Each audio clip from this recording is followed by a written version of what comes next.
Hi పిల్లలు, మొదటి మాడ్యూల్లో మనం 26 అక్షరాలు అంటే లెటర్స్, వోవెల్స్ అంటే అచ్చులు మరియు కాన్సోనెంట్స్ అంటే హల్లులు, ఈ అక్షరాల పేరు ఏమిటి మరియు వాటి శబ్దం గురించి నేర్చుకున్నాం.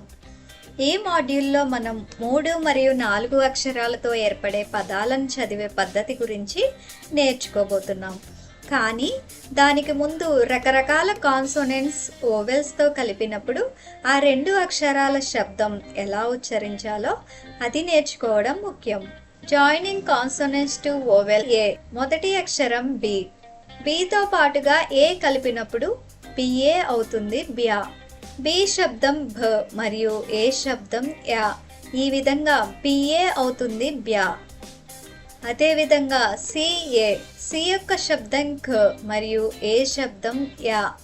సిఏ అవుతుంది క్యా. తరువాతి అక్షరం D. DA.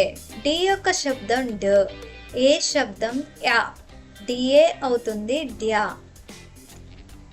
Joining consonants to oval ఈ. ఎఫ్ఈ. ఎఫ్ యొక్క శబ్దం ఫ, ఈ యొక్క శబ్దం ఏ, కాబట్టి ఎఫ్ఈ అవుతుంది ఫే. జేఈ. జే యొక్క శబ్దం జ, ఈ యొక్క శబ్దం ఏ, కాబట్టి జేఈ యొక్క శబ్దం జే అవుతుంది. కేఈ. కే యొక్క శబ్దం క, ఈ యొక్క శబ్దం ఏ, కాబట్టి కేఈ యొక్క శబ్దం కే అవుతుంది. Joining consonants to vowel I. HI. H యొక్క శబ్దం హ, ఐ యొక్క శబ్దం ఈ, కాబట్టి హెచ్ ఐ యొక్క శబ్దం హీ అవుతుంది.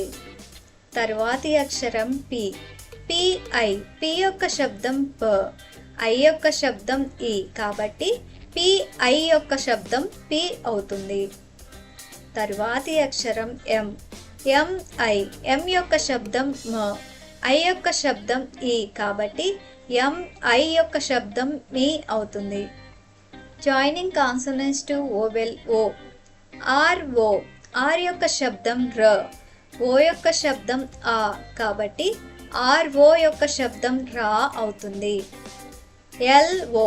ఎల్ యొక్క శబ్దం ల, ఓ యొక్క శబ్దం ఆ, కాబట్టి ఎల్ఓ యొక్క శబ్దం లా అవుతుంది. ఎంఓ. ఎం యొక్క శబ్దం మ, ఓ యొక్క శబ్దం ఆ, కాబట్టి ఎంఓ యొక్క శబ్దం మా అవుతుంది. Joining consonants to vowel U. CU. C యొక్క శబ్దం ఖ, యు యొక్క శబ్దం ఆ, కాబట్టి సియు యొక్క శబ్దం క అవుతుంది. తరువాతి అక్షరం డియు. డి యొక్క శబ్దం ఢ, యు యొక్క శబ్దం ఆ, కాబట్టి డియు యొక్క శబ్దం డ అవుతుంది.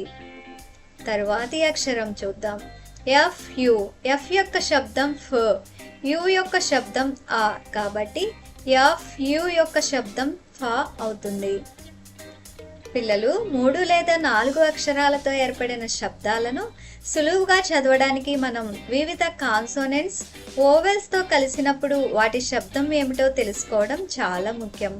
రండి ఈ వీడియో మనం మరోసారి చూద్దాం మరియు వివిధ కాన్సోనెంట్స్ ఓవెల్స్తో కలిపినప్పుడు ఆ 2 అక్షరాల శబ్దం ఏమిటో తెలుసుకుందాం.